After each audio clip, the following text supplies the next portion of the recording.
Thank you for joining us for our program, Eat Locally Year-Round. This is a two-part program.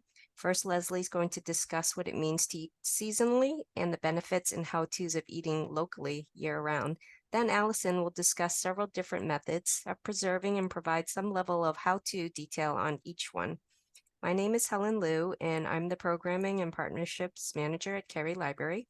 Before we begin, I'd like to thank the Cary Library Foundation. Their support enables us to bring programs like tonight's event to you. This program is being presented in partnership with Lexington Community Farm, a nonprofit organic farm, and Lexington Farmers Market. The program will be recorded and will be posted to the library's YouTube channel. If you have any questions, please submit them to the chat and we will answer them at the end of the program. Now I'd like to introduce our guest. Leslie Wilcott-Henrie is a board, president, and staff member of the Lexington Farmers Market, founded in 2005 in support of local food and farms. Allison Carroll Duffy holds a master's degree in gastronomy from Boston University, where she focused on food history and culture. She is trained as a master food preserver through the University of Maine Cooperative Extension. She teaches canning and preserving classes and workshops and has written about food for various publications, including the Backpacker Magazine, Taproot Magazine, and the Boston Globe. She has appeared in a number of times as a food preservation guest expert on 207 Kitchen on WCSH in Portland, Maine. She is also the author of the jam making and canning cookbook, Preserving Pomona's Pectin, published by Fairwinds Press. Welcome, Leslie and Allison. I'm so excited to get started. Leslie, I'm now going to pass the mic to you. Hi, everybody. It's a pleasure to be here on a sunny day, finally, after all the rain we've had, in support of local food and farms. So I'm going to be talking this evening about how you can access local food and the importance of accessing local food all year round. And then Allison's going to be telling you more about how to actually preserve that food. So I'll be telling you where to find it and how to get there, and Allison will be giving you more information on the best parts going forward. So I'm going to share my screen now. There we go. Tech worked. So eating locally year-round is something that obviously we focus in at the Lexington Farmers Market. It's we've been in business for here. This is our 19th year. We also have a winter market. So starting that winter market really got us to understand what it would be like to try to have fresh local produce and food from specialty food producers available year-round. So the first question really is, why should people focus on eating seasonal food? You know, you can go to a grocery store, you can go to a supermarket, you can go to a lot of places. We have so many wonderful options in our area. But why would you focus on eating seasonal food? And there's a lot of important reasons, both nutritionally and also for the environment, and also for your own sort of commitment to being involved in the local economy. So the first thing is more nutrients and flavor.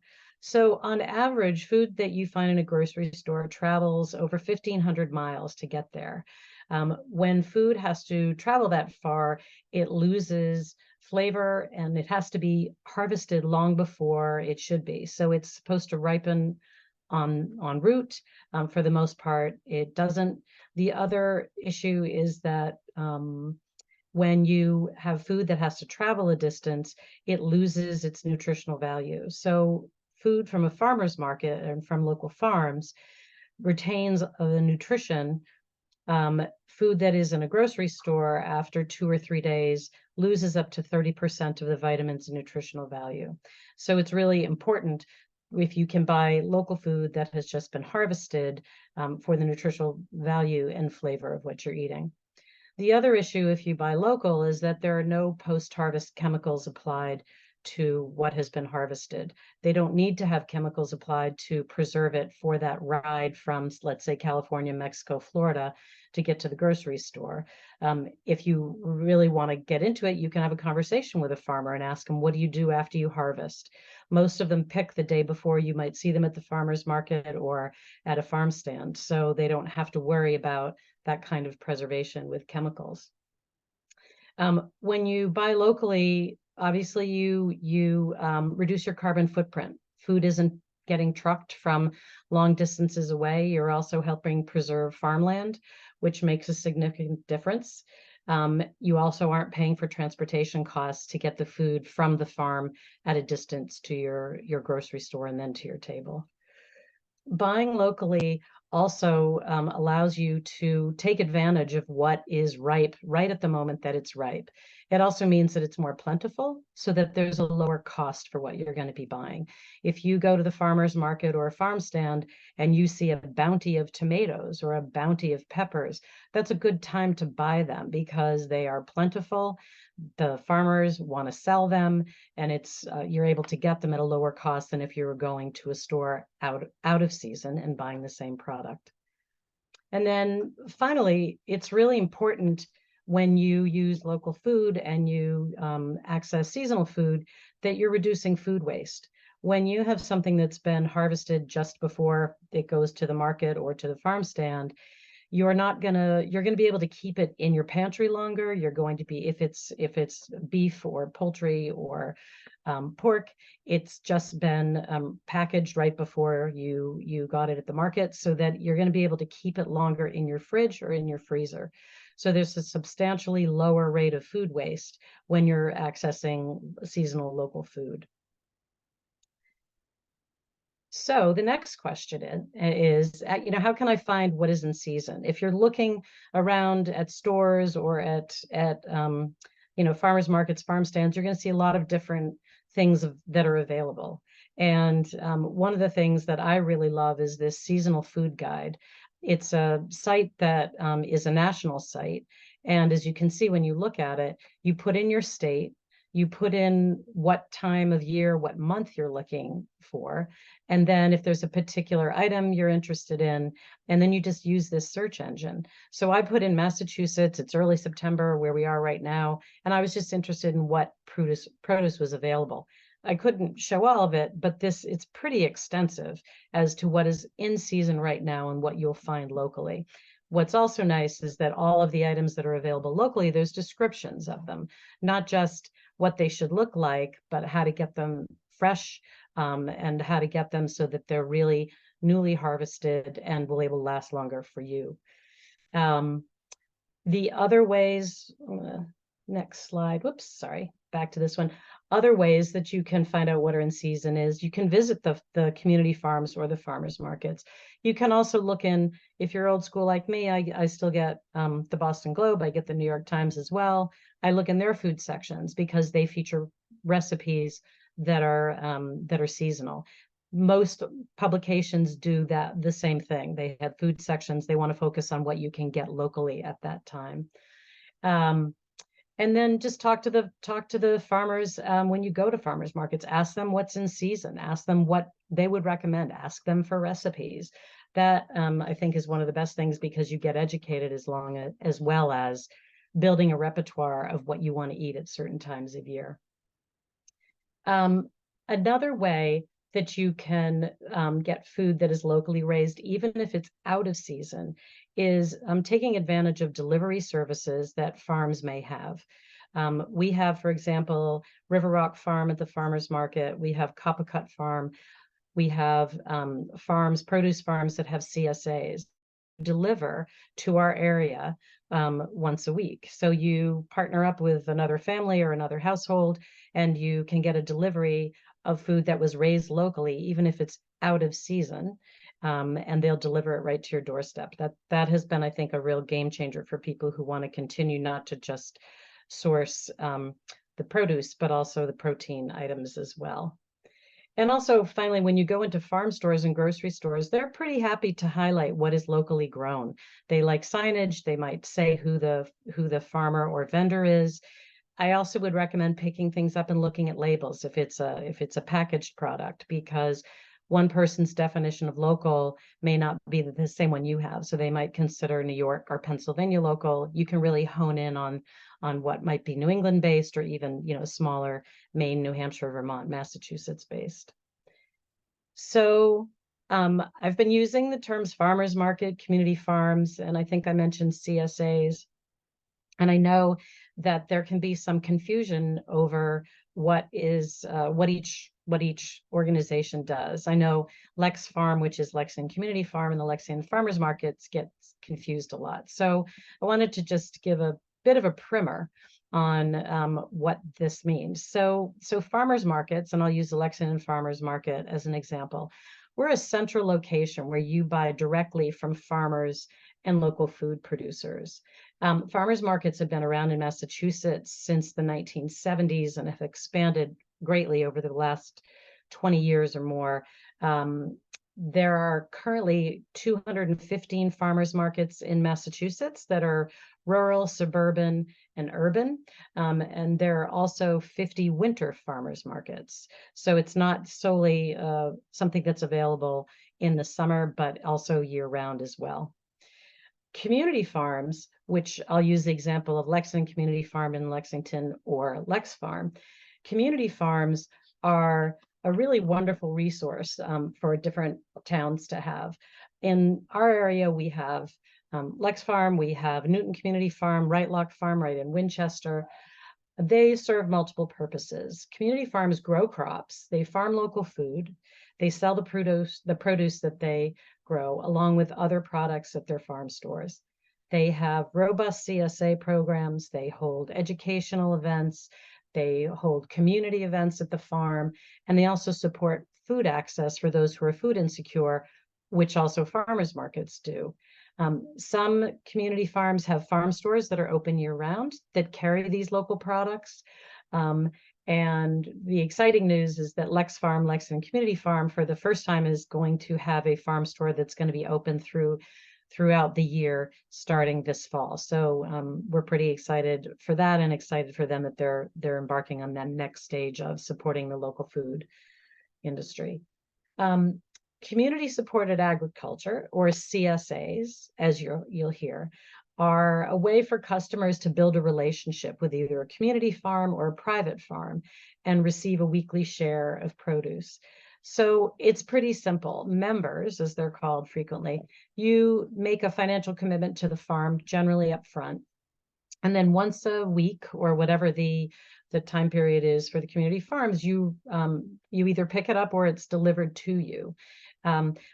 The CSAs feature what is in season at that moment. So it's also a great opportunity to figure out what to do with maybe some kind of greens that you had never received before. And this week you're getting a lot of them. So it's a great way to look at a CSA as a resource for sort of broadening your understanding of local food. In Massachusetts, there are over 280 community farms or farms that offer CSAs. So it's a really great way around the Commonwealth of Massachusetts to be part of it. And really CSAs are really a national phenomenon, and most farms have really tried to join that movement because it's a great way to connect with customers and really build a base, an economic base as each season starts. So now you know about farmers markets, community farms, CSAs. The next question is, how do I find them? These sound great, but I'm not really sure where I can locate farmers markets or a community farm, or how I sign up for a CSA. And in Massachusetts, we have this wonderful resource put together by the Massachusetts Department of Agricultural Resources with what they call a mass-grown map. And there's the slide here shows the search engine. So I put in Lexington because that's where I live. I said that I wanted to find, and in this case, just everything. I didn't want to hone in just on farmers markets or just on a CSA. And I wanted to do it within 5 miles. So the search engine clicked in and I came up with 21 places within 5 miles of my home that are either farmers markets, farm stands, farms, or CSAs. And you can see along the bottom, there's a lot of options here. You could figure out, pick your own places. Dairy farms, where can you cut your own Christmas tree? Where are greenhouses? So this is a really useful resource, one that really broadens people's understanding of how many there are available and how close they are and easy to access. Another way to hone in on just on farmers markets is with a resource that Mass Farmers Markets puts together. Mass Farmers Markets is an organization membership organization for farmers markets in Massachusetts. But this doesn't list just the farmers markets that are members. This lists all of them. What's really helpful is you can see this map shows them all over. There's a lot of blue dots, but then you can scroll down and it's a beautiful alphabetical listing. You can click in, it gives you not just the address, but it gives you a description of the market, the hours it's open, what's available, handicapped access, what kind of food assistance they accept. So it's a really comprehensive resource for farmers markets themselves. So now you know how to find the farmers markets, the CSAs, the community farms.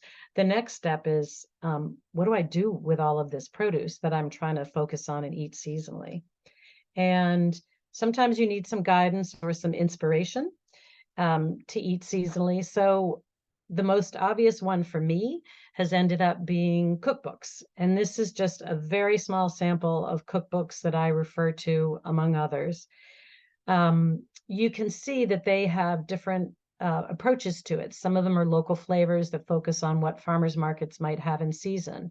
Another one, Notes from a Maine Kitchen, is from the state of Maine, and it focuses each month is what's in season there and how to cook seasonally within what's available in Maine farms and farmers markets. Same thing with the Farmers Market Cook from California, or the two books that are Six Seasons and Roughage. These are ones that focus on vegetables, but also have proteins included that are seasonal.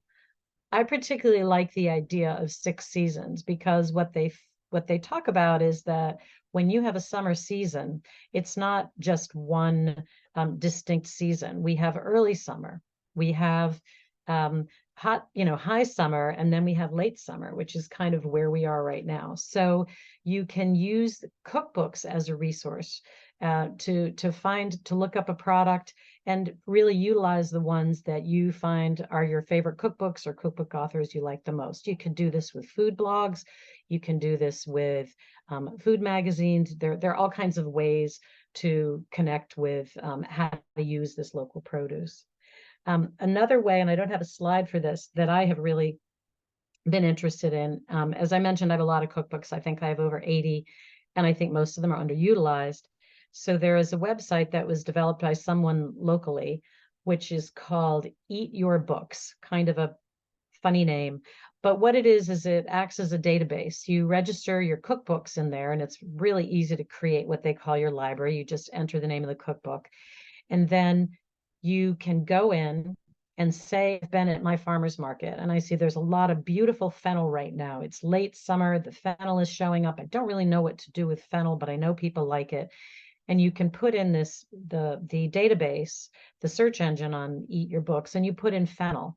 And then it does a search of all of your cookbooks, food blogs, and magazines that you've entered in your library and comes up with recipes that you may not have discovered yet in the publications and the cookbooks you have. So I think it's a great way to connect people with things they already own or that things they already use, and then tie it in with what is coming into the market seasonally. Another resource I really want to mention is Cary Library, and any local library. Local libraries have a wonderful cookbook sections, and it's a great way to test out not just cookbooks, but to check about whether you really want to pursue a certain type of cooking, or a type of regional cooking, or a type of ethnic cooking. And so, I would urge everybody to go to Cary Library, see what's available there. And use that as a way to test eating seasonally, eating locally, and learning to sort of eat the rainbow and whatever is in the region you live in this country. So with that, I'm going to pass the program on to Allison Carroll Duffy, who's going to talk about, now that you know how to find all the local produce, how you can preserve it and use it in your home year round. So thank you. Thank you, Leslie, very much for that great presentation. And I wanted to thank Helen as well for inviting me to participate in this. So what I'm going to speak about this evening is food preservation and why you might want to preserve your own food. So for one, sort of piggybacking on what Leslie was talking about, it's a great way to enjoy high quality local food on a year-round basis. It's a great way to be in control of what you're eating. You know the source, you know the quality, and you know the ingredients. Food preservation can also be economical. Now, it does depend on how you procure the food. Growing your own or purchasing in bulk in some of the ways that Leslie was talking about is a way that can be really economical.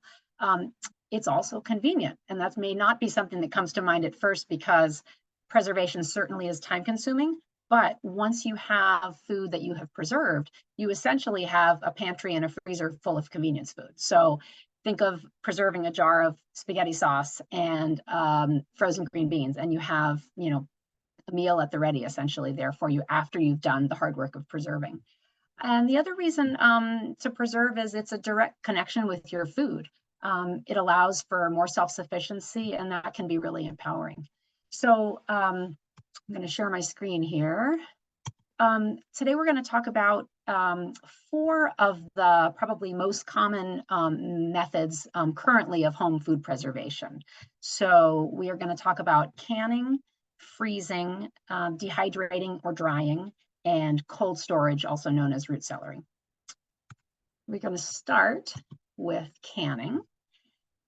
So at its most basic, canning preserves food by heating food in jars to kill potential spoilage microorganisms. And then it utilizes a vacuum seal, which occurs upon cooling, to keep any future contaminants out and makes the jar shelf stable.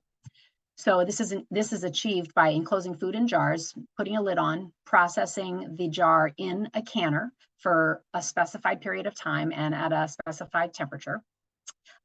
And then cooling it and having the vacuum seal created. So there are 2 different types of canning. There is boiling water bath canning and there is pressure canning. So I'm going to go to the next slide here. So here's a boiling water bath canner. And so basically a boiling water bath canner is simply a very large pot with a lid and a rack inside. And when you're using it for boiling water bath canning, it's filled with water, comes to a boil. Filled jars of food are placed in the canner on the rack, and then they are boiled for a specific amount of time at 212 degrees, and then they're taken out and allowed to cool, at which point the vacuum seal occurs. So the next type is pressure canner. So unlike a boiling water bath canner, which you can use, I forgot to mention, what's really nice about this is you can, for boiling water bath canning, you can use any large pot with a lid that can effectively accommodate the jars. A pressure canner, on the other hand, is something very specific. And a pressure canner has a dial gauge or a weighted gauge. There are 2 different kinds. This one in the picture is a dial gauge. It has a steam release valve and it has a locking lid. And the way that it works when you're using it for pressure canning is that filled jars and a little bit of water go in the canner, the lid gets locked and it gets heated. And so in that process, pressure builds up and the gauge tells you where the pressure's at. And then once it gets to the correct pressure, the jars in the canner are processed at that pressure for a specific period of time. What makes a pressure canner different is that because it's under pressure, it can get to temperatures of 240 degrees, while a boiling water bath canner can only reach temperatures of 212 degrees. So what method should you use for canning? Well, the most important thing to understand is that it is not based on personal preference. It is based specifically on what food you want to can. So high acid foods can be canned in a boiling water bath canner, whereas low acid foods must be canned in a pressure canner. And the reason is that high acid foods only need to reach 212 degrees to be safely canned, whereas low acid foods need to reach 240 degrees to be safely canned. So let's go to the next slide here. The next question is, what is a high acid food and what is a low acid food? So a high acid food is anything with a pH of 4.6 or less. And a low acid food is anything greater than 4.6. So examples of high acid foods are like fruits, most fruits, jams, jellies, or other food mixtures that have had added added acid. So for example, salsas, pickles, relishes, those all have added acid in the form of either vinegar or lemon juice. Low acid foods are your vegetables without added acid, meats, and dairy. So if you take a look at that pH chart, you can see at the top, we have mostly fruits because those are in the, the 3 to 4.6 range.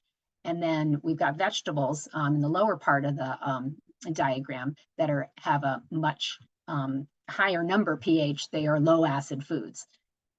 So go on to the next slide here. So when you're thinking about what you'll need for canning, you need a few pieces of equipment. In addition to the pressure canner or the boiling water bath canner, you're going to need canning jars.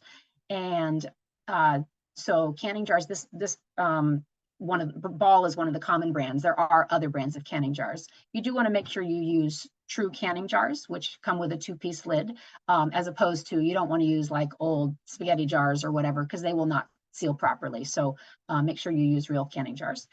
These jars come in a lot of different sizes. They come in a half-pint size, they come in a pint size, and they come in a quart, and different sizes depending on what you're canning. They do come in larger sizes too, but they're not usually recommended for canning. So jars, canners, jars, and then we need some canning tools. The green wide mouth funnel in the back. The yellow handle thing here is called a jar lifter, and that helps us move the jars in and out of the canner. The green tool in the front is called the headspace tool, and that measures the headspace, which is the distance between the top of the food and the bottom of the lid. You could also use a ruler for that as well. And then we have a ladle, of course, too. So here are the tools in action. So in this picture, we're ladling brine into a jar of dilly beans using the ladle and the wide mouth funnel, also called the jar filler. That's another term for it. Here we're measuring headspace with the headspace tool. So you want to make sure you have a certain distance from the top of the food to the bottom of the jar, bottom of the lid. And then here, these are crushed tomatoes, and you can see in this picture how the lids work if you're not familiar with it. There are 2 pieces. So there's the dome lid, which is the flat part, and then there's the screw band, which is the part that's being put on the flat, put on the other part of the lid. So next is, this is the jar lifter. So this is how you get your hot jars in and out of the canner. So a couple other important notes about canning. It's important to use a tested recipe, so to make sure that your product can be safely canned. So not all foods have a tested recipe and can be safely canned. So it's really important to look for a canning specific recipe and follow that recipe in terms of exactly whether you need a pressure canner, whether a boiling water bath canner is okay, how long you need to process for. Those are all really important. With canning in particular, more than the other methods we're going to talk about in a couple minutes, canning has a lot of details. It's not hard, but it does have some level of detail. And so if you are interested in getting into canning, I would highly recommend maybe taking a workshop or a class. Usually they're just a couple of hours and you can learn all the basics of canning. So I would definitely recommend that for canning in particular. Some of the other methods we're about to talk about are even more straightforward than canning. So we're actually going to move on to our next section, which is freezing. So this is the next method of food preservation. Freezing is a great option, particularly if you're just getting started with preservation, because it's simple and straightforward to do. It results in a great quality product, and it probably doesn't require the equipment it requires you probably already have in your kitchen, namely a freezer. So there are a lot of things that freeze well, but I can share with you some of the things that I particularly like to freeze. I almost always freeze fruit, mostly because it's so simple. You can can it, of course, and that's great too, but it's just really quick to put in the freezer. And I always freeze my green vegetables also. So I always freeze kale, chard, broccoli, and green beans. Those are ones that I grow. Some people love to can those items, And that's great if you do. I happen to prefer the way that the green vegetables taste when I take them out of the freezer rather than the canned version. So that's why I do it that way, but either way works. So I'm going to turn this off for a second. Stop sharing there. So freezing fruits is super simple, as I mentioned. Basically, you just want to prepare the fruit in any way that you would normally prepare it to eat it. So, you know, peeling it, taking the pits out, etc. Cut it up into pieces if necessary.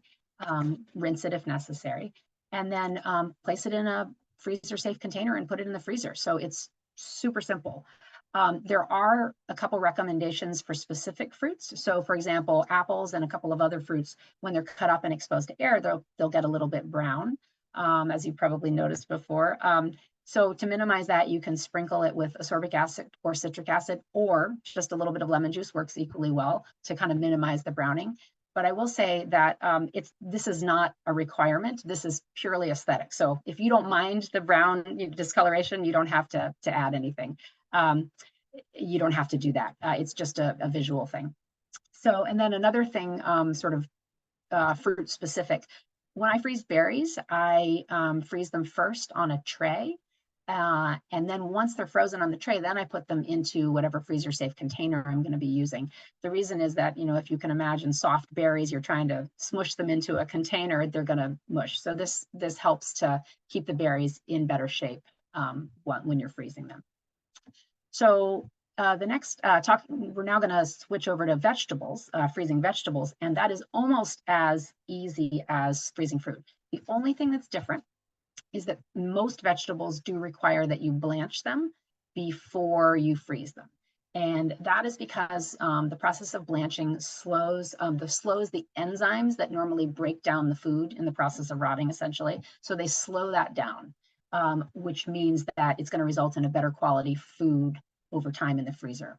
It just keeps it kind of freezes the enzymes, as it were.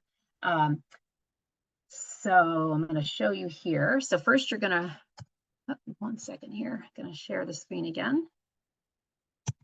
There we go. We're going to move on to,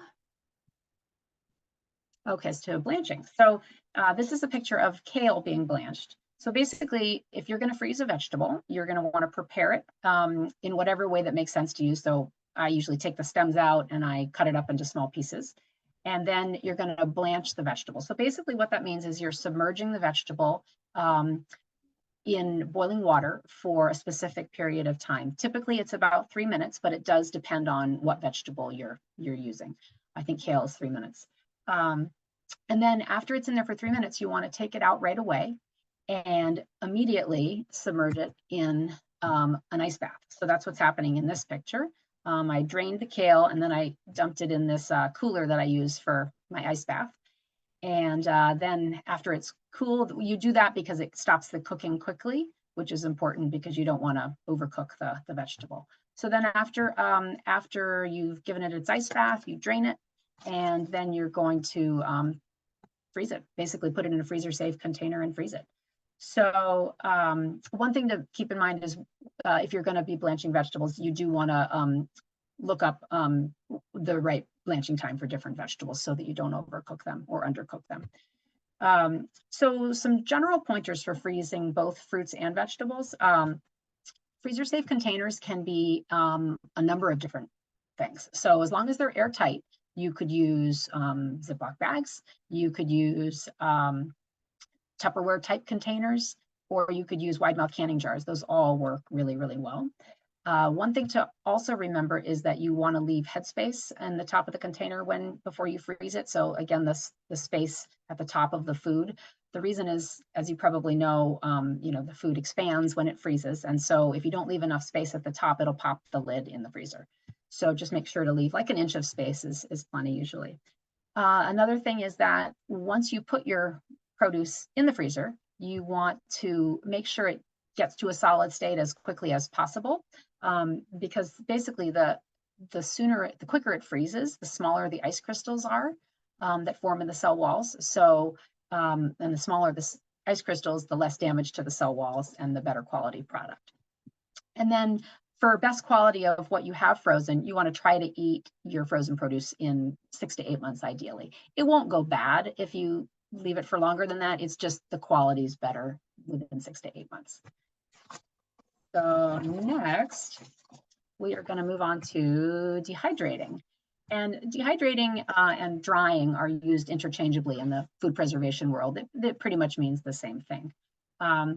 Drying fruits is also a really easy way, I should say drying fruits or vegetables is also a really easy way to preserve them. Most things do dry well, not everything, but some of the things that I like to dry are apples and pears and tomatoes. I don't tend to use dehydration for my vegetables, though you certainly can. They absolutely do dry. It's just not, I prefer freezing them. However, I will say if anyone likes to camp or backpack, dehydrating your own vegetables for camping meals is fantastic. It's nice to have your own dehydrated vegetables for that, and it takes up less space and weighs less in all of your camping kit. So I'm gonna show you a couple of types of drying options. So one of the ways that you can dry produce is sun drying is a great one. I have to say that it's not ideal for our climate, but I did want to point it out because in many parts of the world, people do a lot of sun drying. Here, our weather is not consistently hot enough or dry enough to make sun drying the best option. It needs to be really hot and dry for consistently. But I did want to point that out. There's another good option for our climate here, and that is a dehydrator. So a dehydrator is essentially a plug-in unit with a few trays that have air that can get through the trays, you can see from the picture there. And the unit has a heater and a fan, which circulates the hot air to dry the produce. And you cut up your produce in slices and put it in the dehydrator. And it's really great. I have one very similar to this, and I love it. If you aren't sure whether you're going to like dehydrating as a means of food preservation, you can absolutely try it out in your oven. So ovens can definitely dehydrate. They do take quite a bit longer than a regular dehydrator, primarily because their fan system isn't quite as good. But nonetheless, you can definitely do it. So if you want to just try this out to get started with dehydration, what you want to do is clean your produce, cut it up. You want to slice it into just modest slices. Keep in mind that the fatter your slices are, the longer it'll take to dry.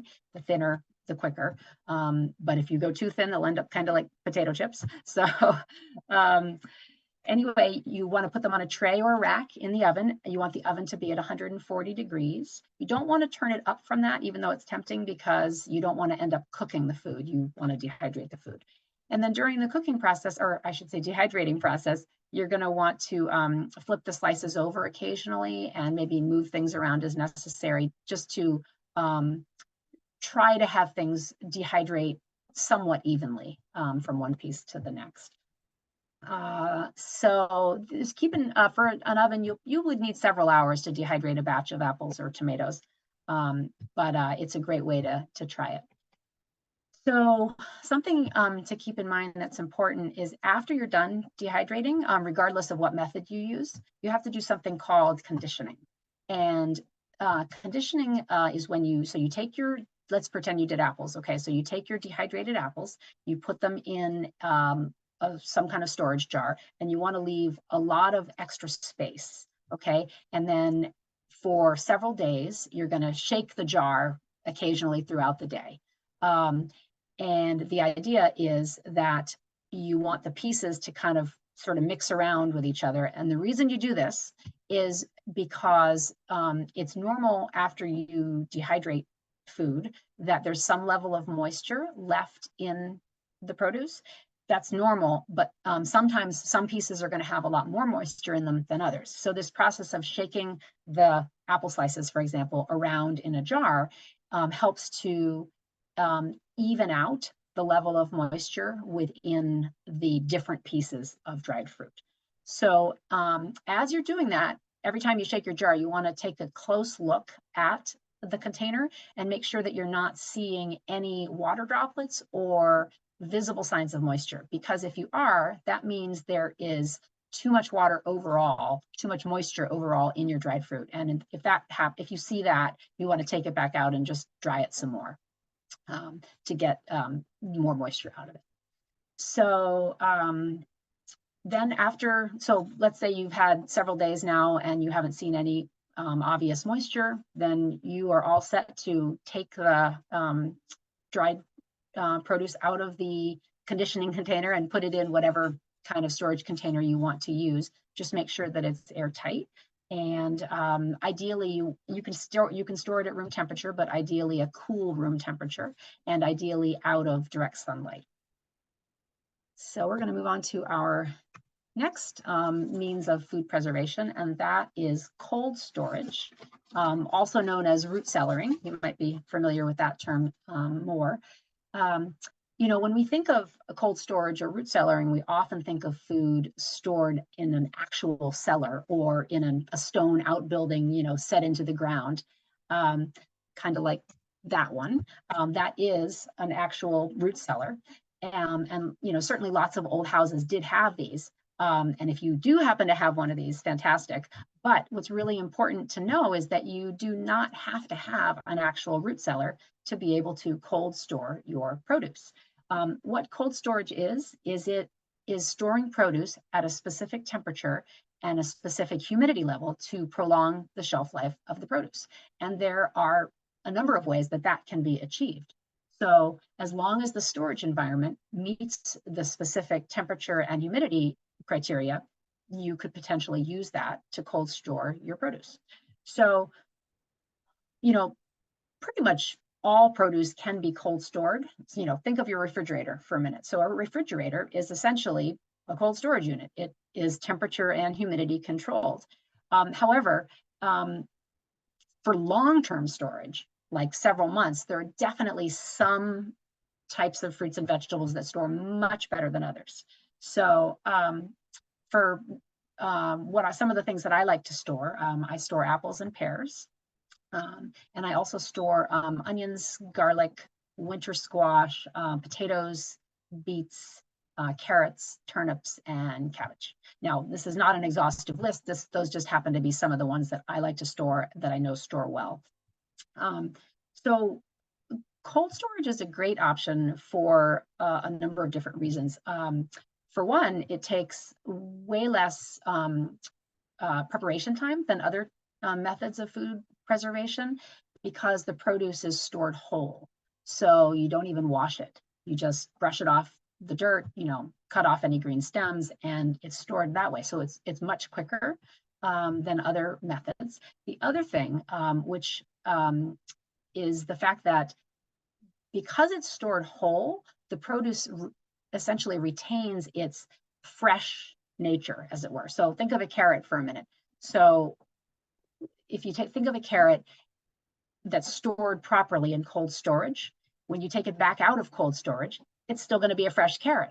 And that's different than if you froze it or canned it or dehydrated it. So if you canned it or froze it, it's going to, when you take it out, it's going to be a little more like it's going to be like it was cooked. And obviously if you dried it, it's going to be dry. That's the fantastic advantage of cold storing, is that it keeps it stored well. If it's done with the right temperature and humidity, it will retain its fresh nature. So let's look here for a minute. This next slide. So the requirements for cold storage are you want to have a relatively clean and pest-free environment, and relatively dark, and most importantly, able to maintain the correct temperature and humidity levels. So this slide shows our different categories of cold storage environments, essentially. So we've got the cold and very moist category, which is 32 to 36 degrees, 90 to 95% humidity. And in this environment, you would store carrots, beets, cabbage, parsnips, turnips. Again, there are others, but these are the ones that I happen to store and that I know store well. So cool and moist is 36 to 50 degrees, 80 to 90% humidity. And at that temperature, you would store potatoes and apples, though it's important to remember that you don't want to store apples and potatoes together. Apples you actually don't want to store with anything else because they let off an ethylene gas, which can cause potatoes to sprout and cause other produce to ripen more quickly than it should. So the next category is cool and dry, and that's 36 to 50 degrees, 60 to 70% humidity. And onions and garlic really like that kind of temperature. And then the final one is moderately warm and dry. So 50 to 60 degrees, 60 to 70% humidity. And that's perfect for pumpkins and winter squash. So I'm going to stop sharing my screen here for a moment. There we go. Whoop. There we go. So when you're thinking about how to prepare your produce for cold storage, you want to harvest it when it's dry and relatively cool, because for one, you don't want to store wet produce because it will rot, and then cool because the whole idea is to keep the produce cool. So it's better not to start off with it warm. You want to make sure that your produce is ripe, and you want to make sure that it's in good shape and nothing is bruised or damaged. If you have anything like that, you definitely want to discard it because it will not help the storage of the rest of the batch.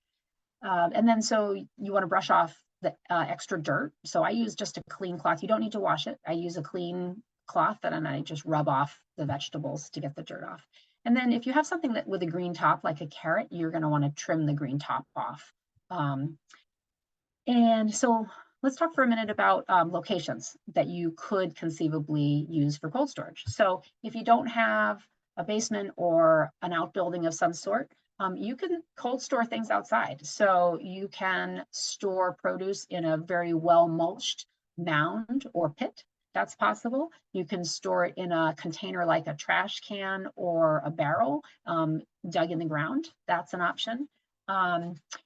If you have a basement, a garage, or a barn, you could store in the basement or cellar in a crate or on a shelf.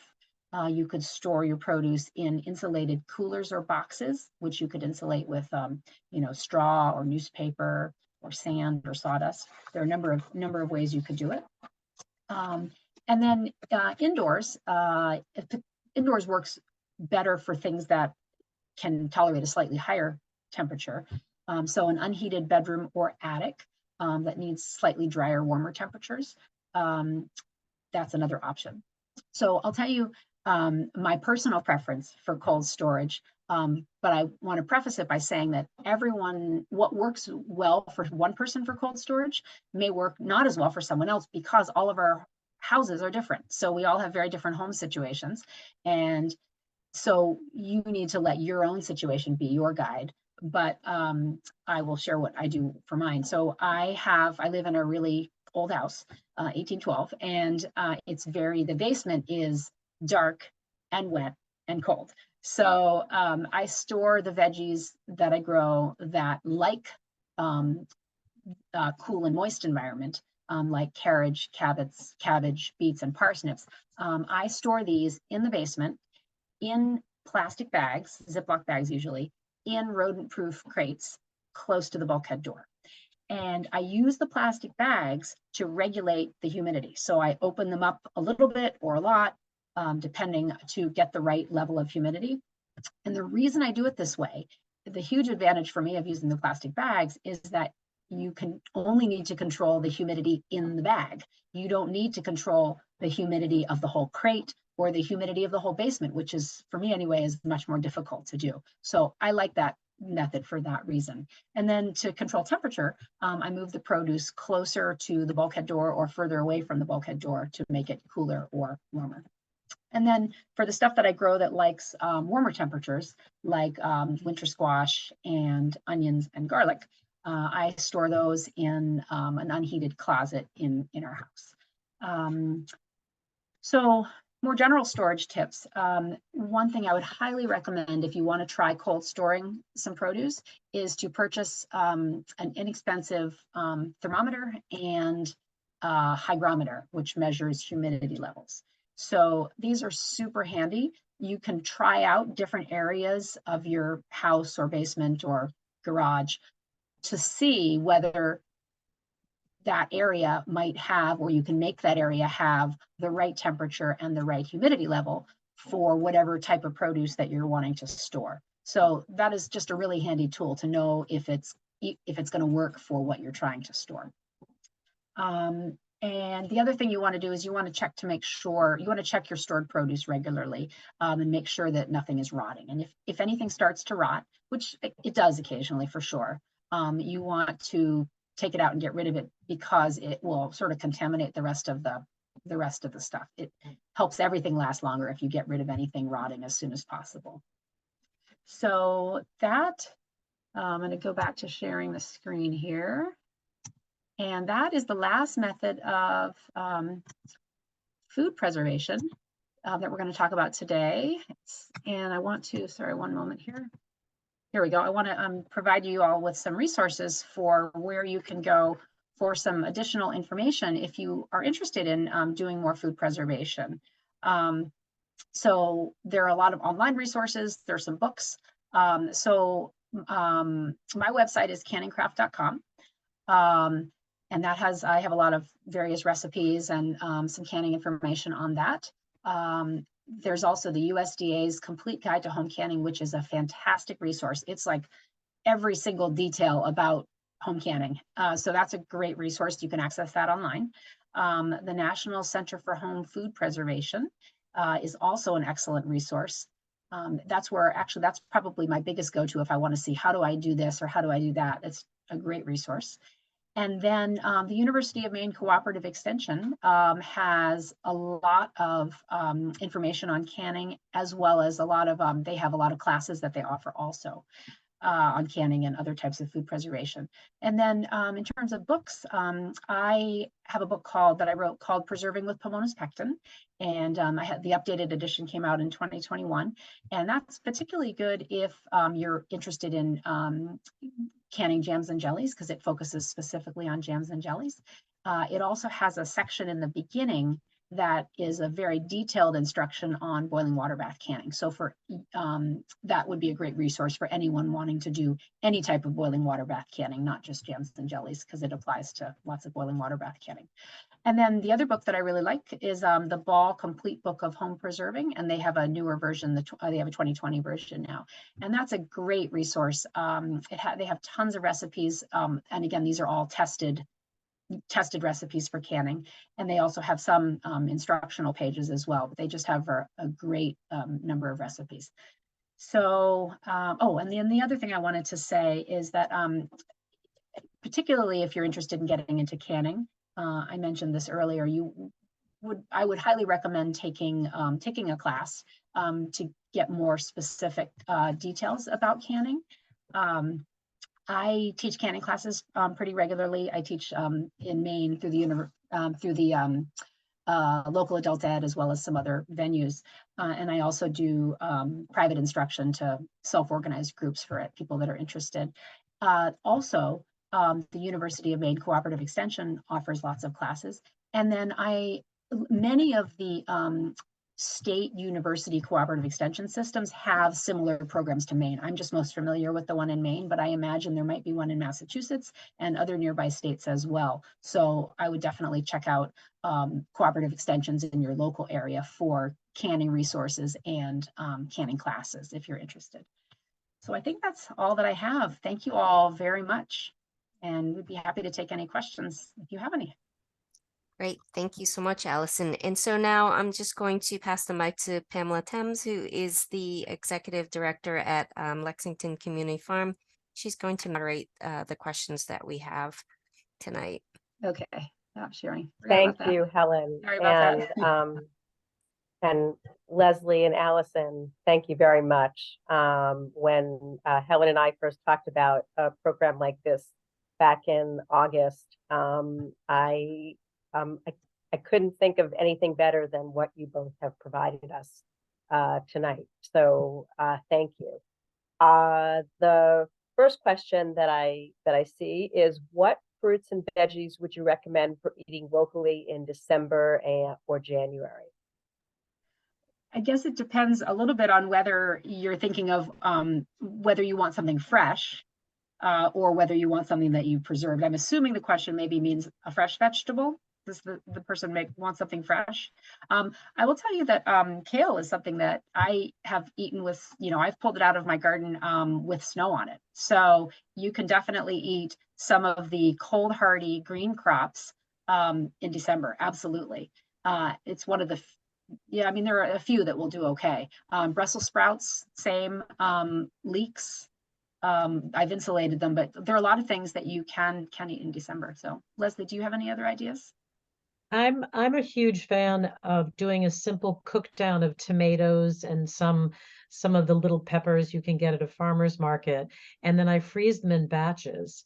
And then in the middle of the winter, when you just think that you can't eat another piece of squash, no matter how beautiful it is and how much you usually love it, I thought out it can go in pasta with ricotta cheese or goat cheese. You can put it on top of fish that you've gotten at the local farmer's market or at a fish store. And it's just every time I do it, it's kind of a process. I do it on the sheet pan, but in the middle of winter, when you find that plastic, the Tupperware container in the back of the freezer, you're really, really happy you did it. And tomatoes, I just pulled out the cookbook. One of the cookbooks that I really like is this one, and you can't read it, but he says on the very last page, he says, P.S. Don't buy tomatoes in winter. Love, Joshua. That's Josh McFadden, who's the Six Seasons cookbook author. And I'm a huge believer in that. So even some of the things that you feel like, well, I can buy that in the store year round, that's worth doing some of the really simple processes that Allison talked about. And I freeze blueberries in bulk. I get wild Maine blueberries, and I just have a Ziploc bag that I put them in, and throughout the winter, I'm popping my clean hand in and pulling them out and then sucking the air out and starting again. So I think that's the real treat of preserving and freezing and doing all this, is that right at the moment where we think winter's never going to end, you have something in your refrigerator and freezer that reminds you it is. That's great. One of our attendees is interested in cold storage, but wants to know whether cold storage attracts rodents, and how could you protect whatever you're storing. So it definitely can attract rodents. Absolutely. So when I store, pretty much for my cold storage, while I have things in plastic bags, as I mentioned, they're also in rodent-proof crates. So you do want to protect them from rodents, because there's no question they will attract. You kind of have to be creative, but think about something that you can, close up so mice can't get into them. I've used various different things, but so yeah, you do want to pay attention to that. Okay. Another question is, what type of substrate medium do you recommend for cold storage? Do you use straw, sand? Are there other choices?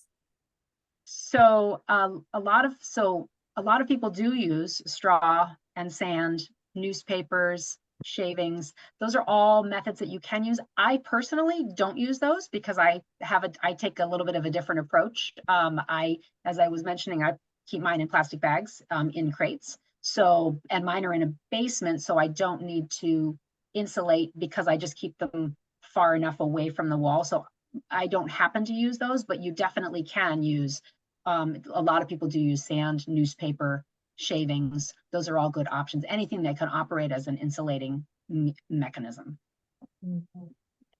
Thank you. How often do you check the humidity in the plastic bags? So I mean, there's the ideal and there's what I actually do. So ideally, I mean, I would say when I first started doing this, I checked it a lot more because I was starting to get the hang of it. When you're first starting out, I would check it every day. When you're first starting out, you can kind of figure it out. I've come to learn how much I can open or close my bags to have it be right. But when I was starting, I definitely would check regularly, and I would move the hygrometer and the thermometer to a different place and see if it was any better over here versus over here. So yeah, I would be actively involved in it in the beginning, especially when you're trying to figure out what's going to work for your situation. Have you ever used a digital sensor? I personally have not. That's a great idea. I have not used one. Yeah, no, I asked that because at the farm, we have many refrigerating equipment Oh, and yes. we have both an analog device and a digital device in every piece of equipment. So I think, requires you to check it less. It will only buzz you if it's not, yes. if it's too high or too low.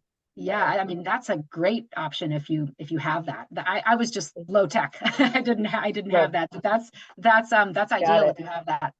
Yeah. Got it.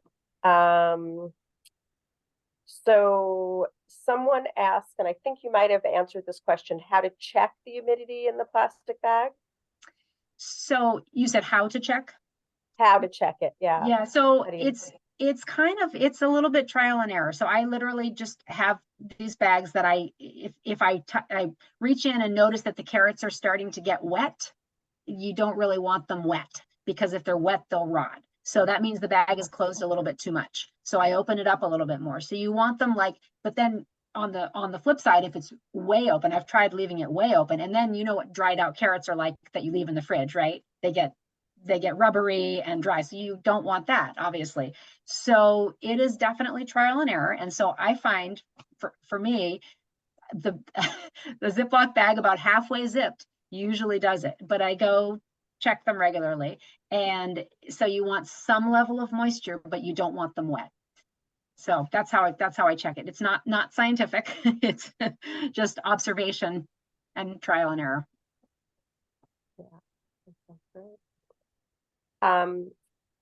This is not a question, but a comment by Leslie that Lex Farm recently offered a canning and preserving class.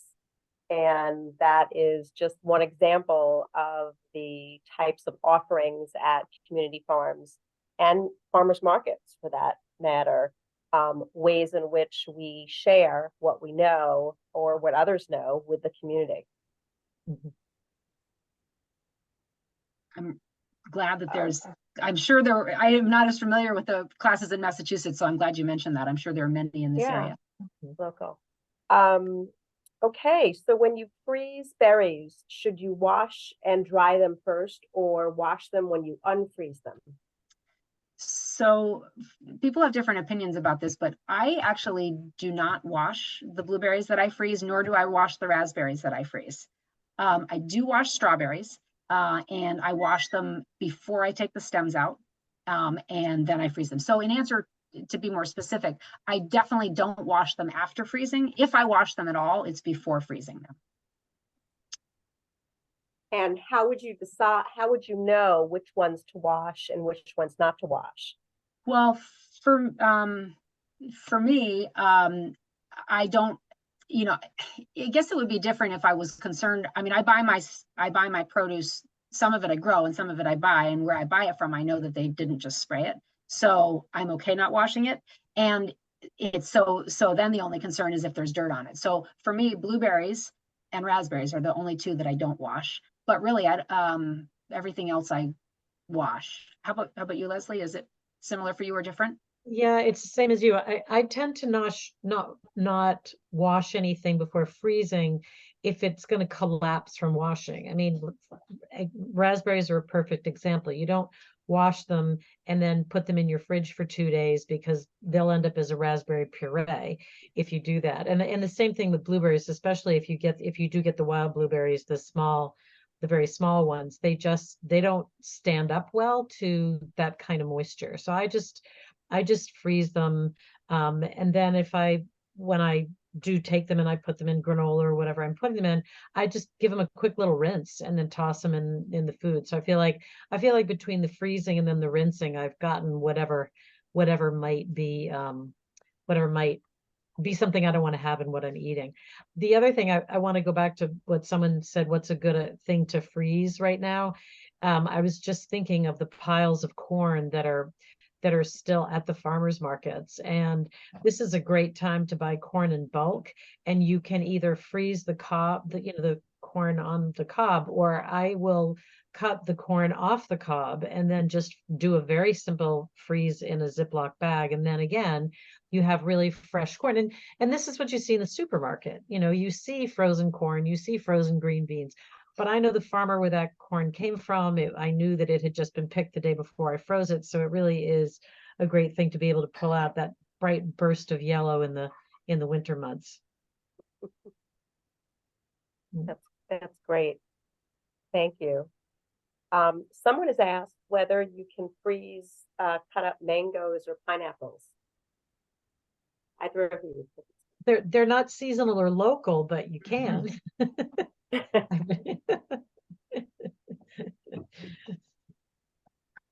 Yeah, I think it's just like any of those sort of sturdier fruits. You just peel them and cut them up and then put them in a bag and freeze them.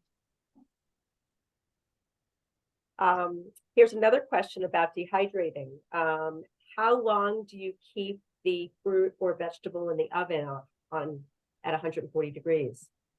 So that also is going to be trial and error. And the reason why is that it completely depends on how thick you slice the slices, as well as how much moisture is in the fruit or vegetable to begin with. So you have to really watch it. I mean, not for the first few hours, it'll be fine. But as you get towards the latter stages of the dehydrating process, you're going to want to keep an eye on it and flip it over and just see how you like it, because it really will depend. But I would say, as a generalization, if you're going to do a batch of apples in the oven, it's going to take several hours for them to be dehydrated, just as a ballpark.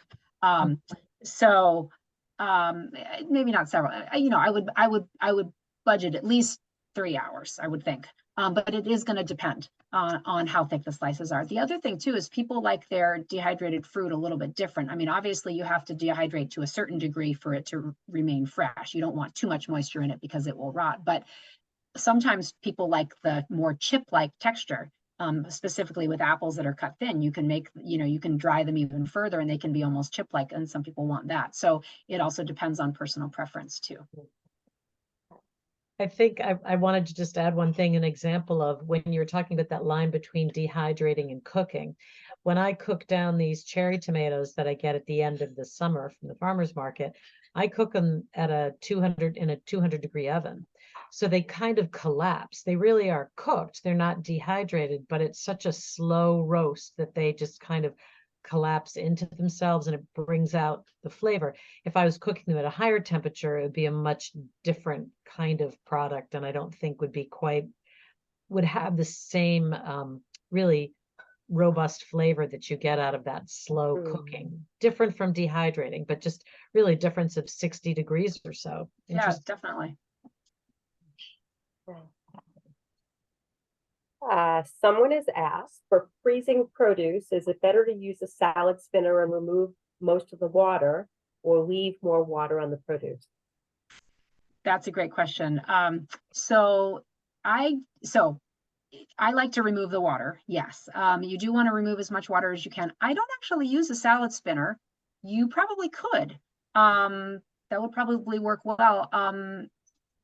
The reason I don't use a salad spinner, I think, is that after you blanch it, it's so clumpy that I guess I didn't think to use a salad spinner. What I do is I actually, with clean hands, I actually squeeze it and I make these balls of kale when I'm thinking of kale specifically. And I squeeze it really well and get all the water out, and then I chop it. So yes, you do want to remove the water as much as you can. I actually have a question, and this is something Leslie and I have talked about: the cost of going to a farmer's market or a local farm.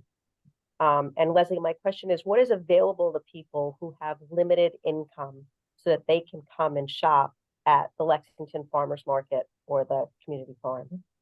That is a great question, and I'm really glad you asked that, Pam, because I didn't mention that as much as I wanted to in my presentation. So one of the great things about many farmers markets, if not all of them, is that they not only accept SNAP or EBT, which is the Supplemental Nutrition Assistance Program, but many markets, including the Lexington Farmers Market, has a matching program. So at each market, folks who use food assistance can get up to $15 extra. They come to the market manager's table, they can buy the the the coupons. So basically they're purchasing coupons with their SNAP benefits, and then they get an extra $15. I know some markets do as much as a $25 match. So the purpose of that is to really make local food at farmers markets accessible to all members of our community. I know Lex Farm also accepts SNAP as well. The other thing is that Massachusetts has this wonderful program called the Healthy Incentives Program, which you are automatically enrolled in if you get food assistance. And so with the Healthy Incentives Program, you buy fruits and vegetables directly from farms that are HIP certified. So they just have to go through a process with the state to get certified. And then in addition to your SNAP dollars, you have, based on the size of your household, an extra $40, $60, or $80 a month, specifically for use at farmers markets or farm stands or at farms. And that is the purpose of that benefit is to get people to really focus on the healthy local food that they can get and to make it more accessible for households. And just to give a general sense, at the farmers market last year, we had over $31,000 spent in food assistance at the farmers market. And we matched, I think it was over $17,000 privately raised at our market, and that additional up to $15 benefit we were giving. So it's a very robust program. And we really do we see on average 40 households per market coming to use their food assistance dollars, which is what we want. We want to build a regular shopping habit at the market. I know Lexington Community Farm is the same. You want to build that habit for people to be able to come back and be part of the healthy local food scene, and also learning how to use their dollars most effectively for their families. Thank you. I believe these are all the questions that we have, and a lot of people in the chat are thanking the both of you for this program. So, Yes. great. I realized that when I put my slide up at the end, it was very quick and you couldn't see the websites that I had referred to. But as Helen mentioned at the beginning of the program, all of the resources that Allison and I put out are going to be shared with those who attended the presentation. So you'll get all of the websites and wonderful resources that will help you eat seasonally and locally all year round. Wonderful. Thank you so much, Allison and Leslie and Pam, for a wonderful presentation and sharing all these resources. Again, I will send out a recap, which will include all the resources you shared tonight, as well as a link to the recording so you can watch this all again. Thank you again, and thank you all for joining us. Have a good night. Thank you, Helen. Thank you, Cary Library, for holding this program. Thank you very much. Thank you, Helen. My pleasure. Thank you. Have a good night.